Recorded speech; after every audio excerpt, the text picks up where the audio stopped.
Nós abrimos outra vez em 2 Reis 5:1. 2 Reis 5:1. E Naamã, capitão do exército do rei da Síria, era um grande homem diante do seu senhor, e de muito respeito, porque por ele o Senhor dera livramento aos sírios. E era este homem herói valoroso, porém leproso. Então o assunto desta noite é a maneira do homem ou a maneira de Deus? A maneira do homem ou a maneira de Deus?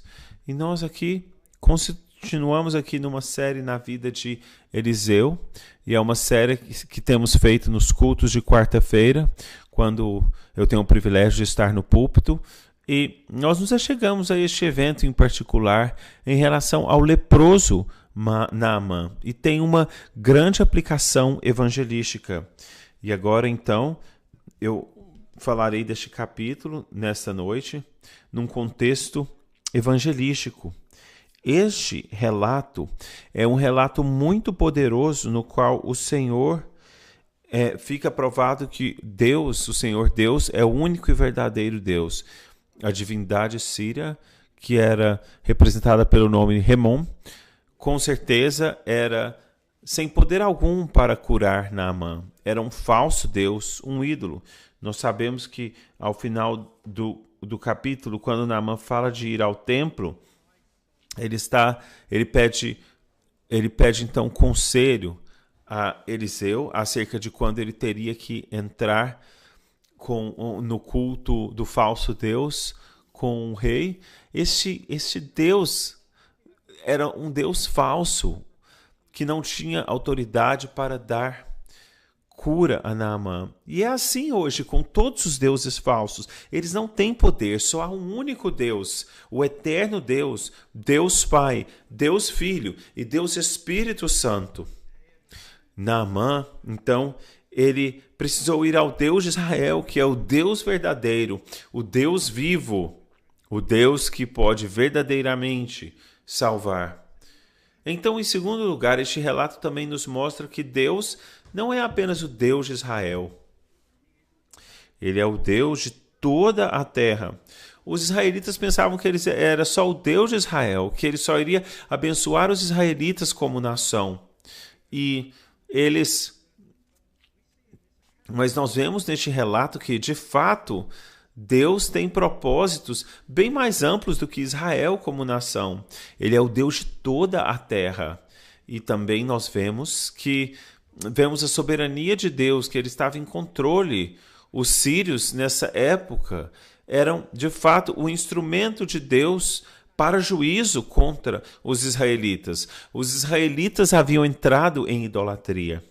E, de fato, foi Deus que deu vitória a Naamã, e Naamã não sabia disso. Ele pensava que era porque ele era um grande e corajoso general, que ele tinha tido as suas vitórias contra a terra de Israel. Não obstante, era Deus por trás dessas vitórias, provendo então castigo para o povo de Israel, porque eles haviam desertado o verdadeiro Deus vivo, rendendo-se à idolatria. E é também um exemplo aqui, amigos, de como a graça de Deus, o favor de Deus, se estende para todo o mundo. O poder de Deus não está confinado a nações. O poder de Deus não está limitado a nacionalidades. Em especial, então, nós aprendemos na Escritura, no Evangelho de Lucas, no ensino de nosso Senhor e Salvador Jesus Cristo, nós vemos que Deus dá a sua graça de maneira pessoal a quem Ele quer. E o Senhor Jesus Cristo disse em Lucas 4, ele disse: muitos leprosos havia em Israel no tempo do profeta Eliseu, mas nenhum deles foi curado, com exceção de Naamã, o leproso. Bom, este evento nos mostra que Deus é soberano sobre todos. Ele ordena, então, ele decide ajudar e curar Naamã, porque do Senhor é a terra e a sua plenitude, o mundo e aqueles que nele habitam. Mas A cura de Naamã, da lepra dele, é um evento que também nos ensina princípios muito importantes. A cura de Naamã nos ensina como podemos nos achegar a Deus da maneira adequada, a maneira que Deus determinou para nós irmos até Ele. E ao nos achegarmos a Deus da maneira que Deus determinou, então Deus nos promete a salvação. Ele promete-nos a verdadeira bênção espiritual na pessoa e obra do Senhor e Salvador Jesus Cristo. Então, nós nos reunimos e todas essas coisas e nessa introdução e aprendemos que não importa a nossa nacionalidade. Não importa o nosso status social. Todos nós devemos ir ao Salvador. Na graça de Deus, todos nós devemos ir a Ele da mesma maneira, da mesma forma, em obediência ao caminho e à maneira de Deus. E o Senhor Jesus diz então, a menos que nos acheguemos a Ele como uma pequena criança, um menino, em total dependência de Deus, não entraremos no seu reino. Bem, o meu primeiro ponto desta noite, então, tendo dado esta breve introdução, eu gostaria de analisar a posição de Naamã no mundo, porque aqui temos um caso um tanto extremo na palavra de Deus. E nós veremos isso um pouco adiante. A posição de Naamã do mundo, versículo 1. A nação da Síria na época era uma das nações mais próximas do mundo. A descrição dos suprimentos de prata e ouro e roupas que Naamã levou para o rei de Israel nos lembra que Síria era um lugar de riquezas. Era um lugar onde as pessoas eram ricas. E uma pessoa como Naamã tinha uma carreira plena, interessante, e ele tinha aquele senso de que ele pertencia a uma grande nação. E Naamã havia prosperado e subido de patentes no exército sírio, e ele agora era um general, ele era um comandante. E então ele tinha a sua carreira, e Deus o fez prosperar, e com muitas vitórias nas suas batalhas contra Israel. De fato, os historiadores judeus nos dizem que eles acham que foi a flecha de Naamã que matou Acabe, o rei ímpio de Israel. Talvez seja mesmo, mas ele era considerado em sua nação como sendo um homem grandioso, generoso e forte. E de certa forma, Naamã é um retrato do sucesso dos homens do mundo neste dia. Ele está lá alto na estima do mundo, ele tem riquezas, coragem, ele tem sucesso na vida, ele tem um aplauso do ser humano. E ele, então, Naamã, seria, nos termos de hoje em dia, claramente um homem de muito sucesso, um homem para servir de referência, para ser admirado.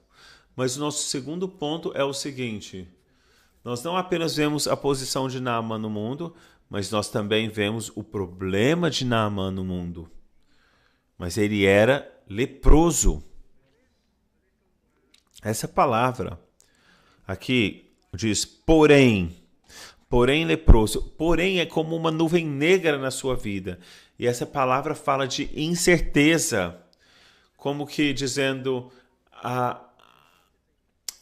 às vezes nós vemos sobre casas que estão à venda em artigos nos jornais que falam dessas casas que estão à venda, eles falam das vantagens da casa. O que quer que seja, o que quer que faça daquela casa uma boa compra e uma propriedade bem desejável de se ter. Mas nesses artigos há sempre os contras. No final do anúncio há sempre ali o contra. Por exemplo, não tem uma garagem, ou precisa de conserto nisso ou naquilo, ou aquilo outro. Há sempre um porém, há sempre um contra. Algo que faz com que a casa à venda não seja perfeita, porque não há nada perfeito neste mundo, nesta vida. E nós, amigos, todos já presenciamos esse momento dos contras na vida, a decepção daquilo, do porém nas nossas vidas. Nós vemos isso em nosso. E mesmo pessoas boas que vemos por aí, sempre há o porém. E nós às vezes dizemos, minha vida está indo muito bem, mas quem dera isso ou aquilo fosse diferente. Talvez analisemos as nossas posses nessa noite e talvez a sua mente esteja vagueando. E você pensa assim, eu estou aqui refletindo sobre o meu apartamento ou a minha casa. Eu acho que eu preciso reformar este quarto ou este cômodo da casa. Não está como eu quero. E há sempre um porém na nossa vida. Sempre um porém que tem uma decepção anexada a ele. E na vida de Naamã, o porém era a saúde dele. Ele era leproso. O fato de ele ser leproso colocava como que uma nuvem negra sobre a vida dele. Ele estava lá comendo, bebendo, desfrutando do seu tempo, e quando ele então acordava de manhã, quando ele acordou um dia de manhã, ele viu que ele era um leproso. Talvez ele se sentia bem nas batalhas e nos desfiles de vitória, com as multidões clamando a ele. E isso com certeza o fazia se sentir tão bem. Nós lemos que ele era um grandioso homem, um homem poderoso, honrável. Mas quando ele tirava a sua armadura, ele ainda era um leproso. A lepra, então, estragava a alegria na vida de Naamã. Havia esse porém na vida dele. Amigos, e qual é o porém da sua vida? Qual é ele? Há algo na sua vida, há um porém na sua vida. E você diz, quem dera. A convicção de pecado é o porém de Deus na sua vida. Eu quero ser feliz nessa vida, neste mundo, eu quero ter sucesso, quero fazer isso ou fazer aquilo. E eu não posso escapar. E eu estou sentindo essa convicção de pecado. Estou começando a perceber que não era como eu queria. E agora estou sentindo um fardo de pecado no meu ser. E há este porém na minha vida. E eu acordo na manhã e há este porém na minha vida. Eu vou fazer isso, eu vou fazer aquilo. E então, durante o dia, esse porém, eu esqueço dele. Mas ao fim do dia, ele volta à minha mente. Quando eu termino o meu trabalho e as ocupações do dia, e o porém está lá. O fardo, a convicção de pecado está lá, permanece. E Deus certifica-se de que ela permanece mesmo, porque Ele tem um propósito de graça para com você.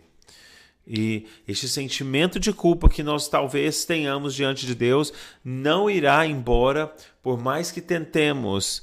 Talvez nós tentemos silenciar a voz disso, talvez você se mergulhe em grandes atividades diferentes neste mundo e talvez como incrédulo você pense, talvez eu irei a uma festa, eu vou me mergulhar em alguma atividade de divertimento ou do mundo virtual, eu vou estar no meu celular ou no meu computador, em qualquer coisa que me tire a atenção deste porém. Isso é como uma distração apenas.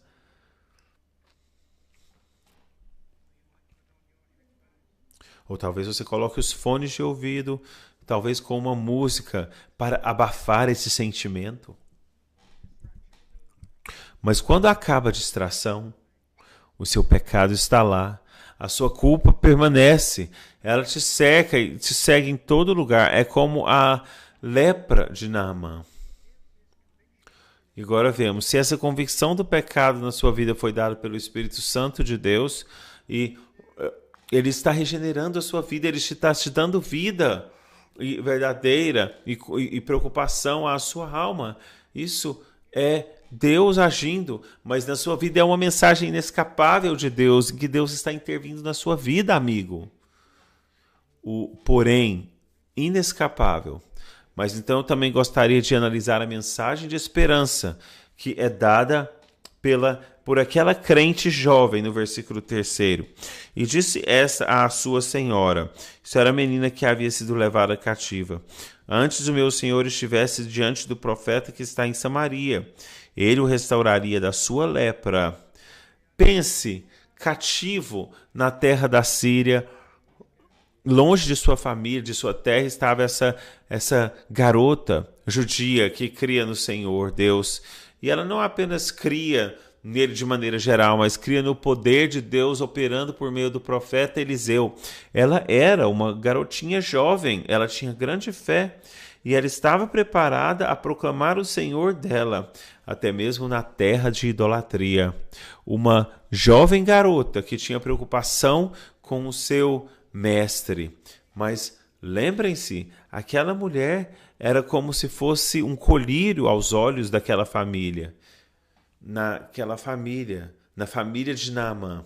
Ele a havia levado cativa. Ela estava longe dos pais dela, talvez longe dos irmãos e das irmãs, e talvez os pais dela houvessem morrido, mas nós sabemos que essa garotinha fora levada cativa para longe, tirada da casa dela, colocada na casa de Naamã para tomar conta de sua esposa.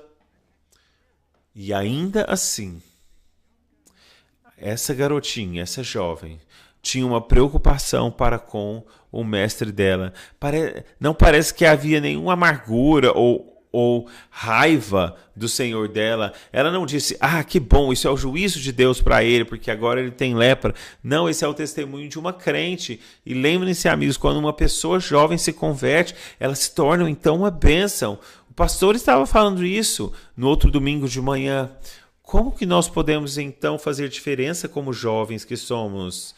Nós podemos simplesmente ser um crente, viver a vida cristã, viver como um salvo. Nós nos achegamos a Cristo e nós vivemos como um crente verdadeiro e nós começamos a fazer diferença, começamos a ter influência, amigos, simplesmente por viver como cristãos. Ela estava vivendo, aquela menina crente, como uma serva de Deus e ela tinha esse coração de amor, e ela tinha misericórdia e benignidade, e ela orava pelo seu mestre, e ela queria o melhor para o mestre dela. Amigos, isso é o que o verdadeiro cristianismo faz nas nossas vidas. Ele nos muda, ele nos transforma. E nós vemos isso no testemunho daquela garotinha. Que bênção é sermos usados por Deus de tal maneira. É algo que vai tão contra a cultura moderna. Humanamente falando, sem as palavras daquela menininha, Naamã teria permanecido um leproso, incrédulo e ímpio. O Senhor Jesus Cristo disse, eu vos digo, amai os vossos inimigos, e bendizei aos que vos perseguem, e fazei bem àqueles que vos odeiam, e orai por aqueles que usam de vós e vos perseguem. Fazei-lhes bem. Amai os vossos inimigos. Isso, amigos, é exatamente o que aquela garotinha fez. Então, continuemos agora e analisemos a resposta de Naamã em relação à mensagem de esperança. Bom, ele só respondeu da maneira que ele conhecia junto com o rei. Ele tinha a sua mensagem, o rei, então, ouve a mensagem e ele fala, eu vou enviar uma carta ao rei de Israel, e ele levou consigo 10 ciclos de prata, talentos de prata, e levou também ouro e mudas de roupas. E eu analisei ontem, eu pesquisei ontem para ver o que isso seria equivalente nos dias de hoje. Essas palavras aqui que diz que ele levou 10 talentos de prata e 6.000 ciclos de ouro e 10 mudas de roupas. Então, qual teria sido o valor? Estima-se que o valor mínimo teria sido 1,5 milhão de libras. Mais de 5 milhões de reais. esse era um homem que era rico, que tinha prestígio, que pensava que o dinheiro podia falar, que o dinheiro poderia falar por ele. E não apenas isso, ele tinha como que uma espécie de passaporte, uma carta do rei da Síria. Então ele partiu com seus presentes, ele foi então com seu passaporte, sua carta do rei, e ele foi pensando que pudesse então ditar as suas próprias regras para ser curado. E nós podemos ser como Naamã às vezes, quando nos achegamos a Deus. Às vezes nós chegamos com o nosso próprio passaporte e nós então nos achegamos a Deus querendo lembrar a Deus das muitas coisas boas que fizemos na vida, das gentilezas, dos presentes que demos e assim por diante. E nós podemos ser assim no nosso aproximar de Deus e nós nos achegamos com orgulho. E isso não faz qualquer impacto ou qualquer diferença quando nos achegamos assim, achando que somos importantes, quando nós nos achegamos com o nosso orgulho e com um senso de nosso próprio valor próprio, pensando que somos grandiosos à nossa própria estima. E talvez nessa noite, amigo, você tenha muito que dizer de bom acerca de você diante de Deus, como se seu passaporte estivesse carimbado de boas obras e de razões pelas quais Deus deveria te aceitar. Eu uma vez conheci uma senhora idosa, ela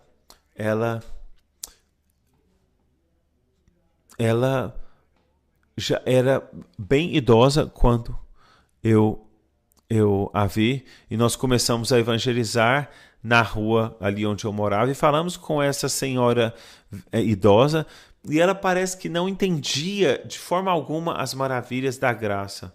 Ela dizia: Pastor Buss, eu por 50 anos tenho feito coisas boas para com meu irmão, porque eu preciso da graça, porque eu preciso apenas depender do Senhor e Salvador Jesus Cristo. Com certeza, eu tenho tantas coisas para mostrar de mim mesmo. Nós podemos ser assim. Mas então vemos o versículo 7. Vemos o rei de Israel. E ele é típico de um homem que reconhece que há um Deus, mas que não confia em Deus. No versículo 7 diz: E sucedeu que, lendo o rei de Israel a carta, rasgou as suas vestes e disse: Sou eu Deus para matar e para vivificar? Para que este envie a mim um homem para que eu o cure da sua lepra?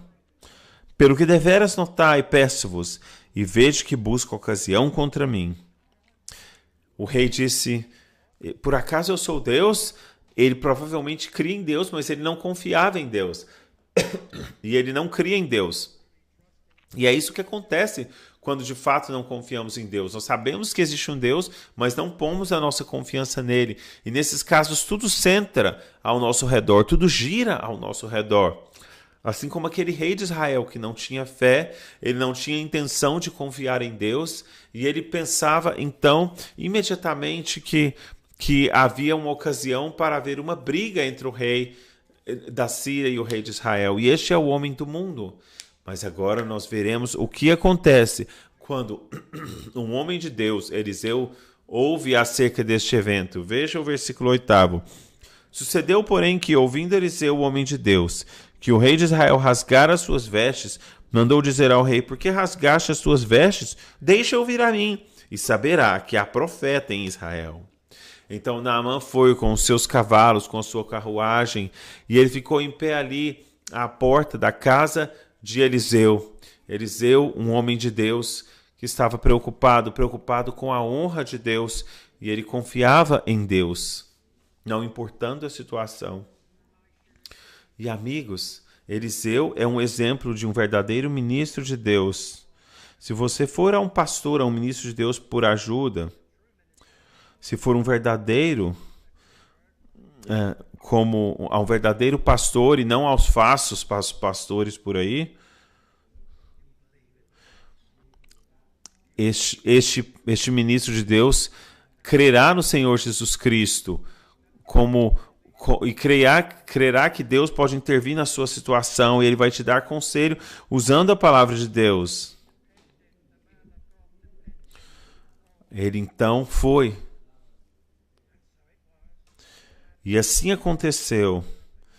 E então Eliseu mandou uma mensagem a ele dizendo: vai, lava-te no Jordão 7 vezes e a tua carne será limpa. E agora o próximo problema é a reação de Naamã, da mensagem do servo de Deus. Naamã, em sua mente, havia chegado lá com o seu plano. E a resposta de Eliseu falhou em suprir aquilo que Naamã pensava em relação à sua importância e prestígio. Ele se sentiu indignado porque Naamã nem mesmo saiu da sua casa para encontrar Naamã. Será que ele estava sendo rude? Será que ele estava sendo mal educado? Não. Eliseu sabia que tipo de homem havia vindo para ver-lhe, com toda a sua pompa e circunstância. Então o que Eliseu fez? Ele só mandou uma mensagem de Deus por meio dele. O Senhor revelou a ele, por meio do seu espírito, que ele deveria dizer a Naamã. E ele falou a palavra do Senhor a Naamã, sem rodeios. Por quê? Porque Naamã precisava simplesmente confiar na palavra de Deus. Não deveria haver cerimônia. Não deveria haver nenhum grande evento público, não. E é o mesmo conosco nesta noite, amigos. Jesus Cristo não está aqui fisicamente, ele está presente pelo seu Espírito nos cultos, nas reuniões do seu povo, mas Deus nos chama a simplesmente confiar na sua palavra. A palavra do Senhor diz: vinde a mim todos os que estáis cansados e sobrecarregados, e eu vos aliviarei. O Senhor Jesus Cristo nos convida e nos chama por meio do evangelho da sua palavra, amigos. Ele diz: para que nos acheguemos assim como somos, para que sejamos perdoados e purificados do nosso pecado, reconciliados com Deus. Não há uma grande cerimônia, não olhamos para imagens, para figuras, não temos teatro na igreja, nada disso. Nós temos apenas a palavra de Deus. E eu não quero ser apenas... nós temos a palavra de Deus, um livro aqui físico, mas eu digo que nós precisamos desse livro e dessa palavra, porque ela é a palavra inspirada de Deus. E o orgulho de Naamã ficou ofendido, ele queria ter sido tratado como alguém importante. E muitas pessoas querem um tratamento especial, elas querem chegar aos céus nos seus próprios termos, de primeira classe. Eu me lembro, muitos anos atrás, um certo homem me disse: se for para eu me converter e ser batizado, isso precisa acontecer na minha vida, e aquilo outro. E quando estes 3 eventos acontecerem, então, aí sim, eu me tornarei um cristão e irei a Cristo. Não é assim. Nós não colocamos as nossas próprias condições. Nós vamos a Deus na maneira que Deus determinou. E o orgulho de Naamã ficou ofendido. Ele queria ser tratado como alguém importante, alguém especial. Ele queria sentir-se bem acerca de si mesmo. Ele queria alguma espécie de evento, de cerimônia, quando ele então retornasse aos seus amigos na Síria e dissesse: então, isso aconteceu, aquilo outro aconteceu, e agora a minha lepra se foi. Mas, amigos,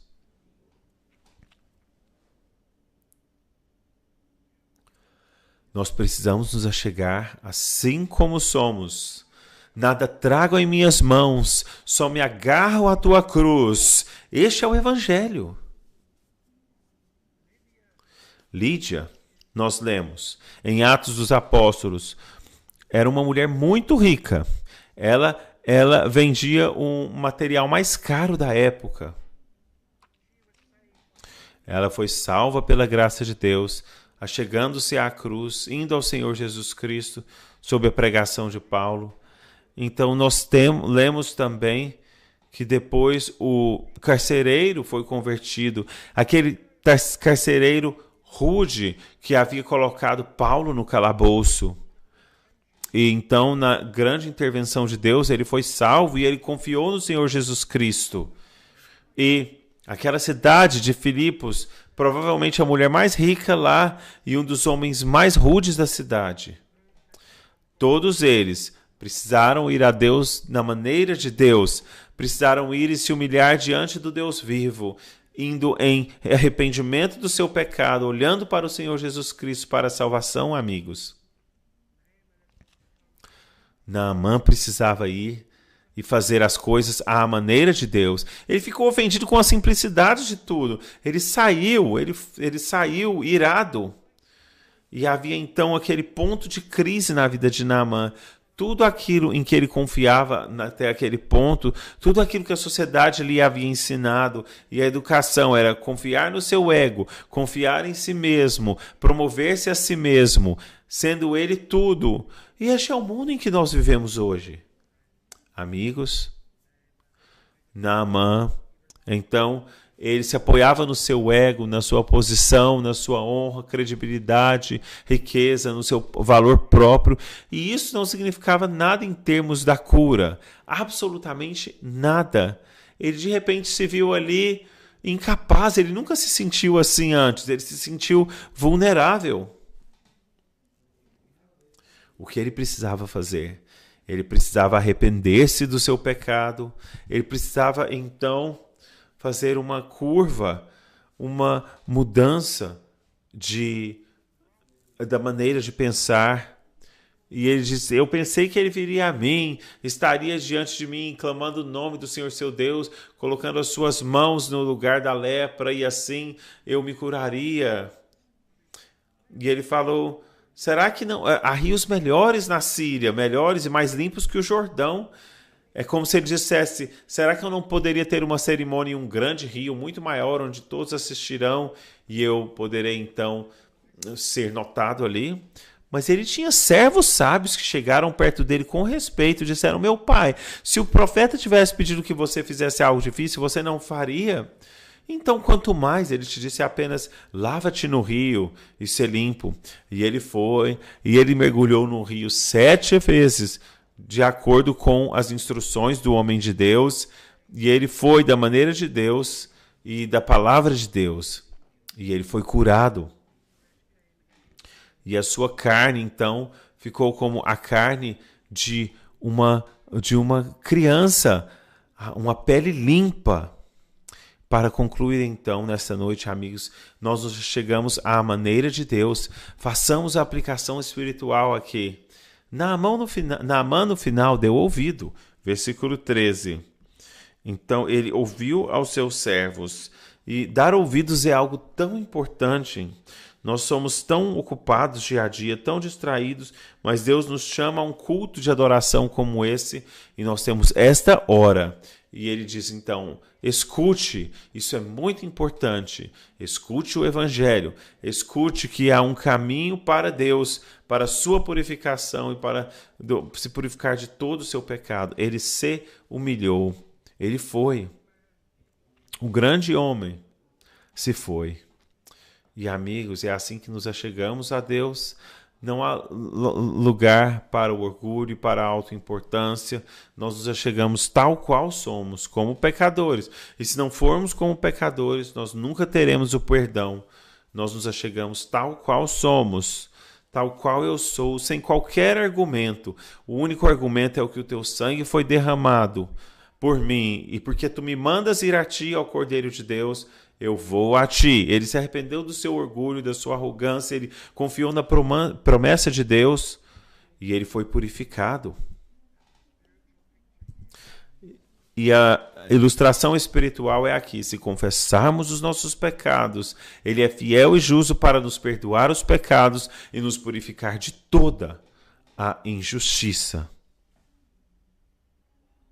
Bem, amigos, Naamã foi curado. E nós também temos uma boa razão para crer que ele foi salvo também, que ele passou a crer no Deus vivo e verdadeiro. E quando ele foi de volta à Síria, ele queria então dar um testemunho de um crente em Deus. E ele pensou: o que eu farei quando eu precisar entrar no templo dos deuses assírios? Então houve uma mudança já ali a ele. Uma mudança imediata. Ele dizia: eu pertenço ao Senhor, eu preciso então segui-lo. Eu sou um servo do Deus vivo. Não é acerca de mim agora, não é acerca de Naamã, mas a minha vida agora fala de Naamã servindo o Deus verdadeiro, e fez uma mudança tão grande na vida dele, nas suas atitudes, na maneira em que ele tratava os seus servos, talvez. Houve bênção. E eu apenas lhe darei uma ilustração aqui para concluir. Houve uma senhora, vocês talvez tenham ouvido, ela foi até Spurgeon com o seu testemunho de conversão, e ele pediu evidências da conversão dela. E ela falou assim, antes da minha conversão, ela trabalhava numa casa grande. Ela dizia: antes da minha conversão, eu varria ao redor dos tapetes, mas depois da minha conversão, eu agora levanto os tapetes e varro até embaixo do tapete, tirando a poeira debaixo dos tapetes. Isso era um exemplo de como a consciência dela agora estava mais sensível. Vejam agora o problema de Naamã. Era a sua lepra, que era a sua doença, mas havia uma doença pior, que era o orgulho, e ele precisou se humilhar. E é assim com a lepra do nosso pecado, ela é manifestada também pelo nosso orgulho. Mas se nós nos humilharmos, se nós descermos do nosso pedestal, nos prostrarmos diante do Deus vivo e dissermos: Senhor, perdoa-me, Senhor, salva-me, Senhor, recebe-me, eu venho tal como eu sou. E nós então seremos perdoados, purificados por Deus do nosso pecado, assim como ele foi purificado de sua lepra. Oremos juntos. Nosso gracioso Deus e Santo Pai Celestial, nós te agradecemos pelo relato dado na sua palavra, que são figuras para nós, ilustrações, para que vejamos aspectos do Evangelho. Te agradecemos porque Naamã foi a maneira de Deus no final. Senhor, se estivermos tentados a ir a Ti da nossa própria maneira, dá-nos sabedoria nesta noite para que nos acheguemos à Tua maneira. Nós queremos nos humilhar diante do Deus vivo. Ó gracioso Deus, concede graça em nossas vidas enquanto nos humilhamos diante de Ti. Em nome do nosso Senhor e Salvador Jesus Cristo. Amém.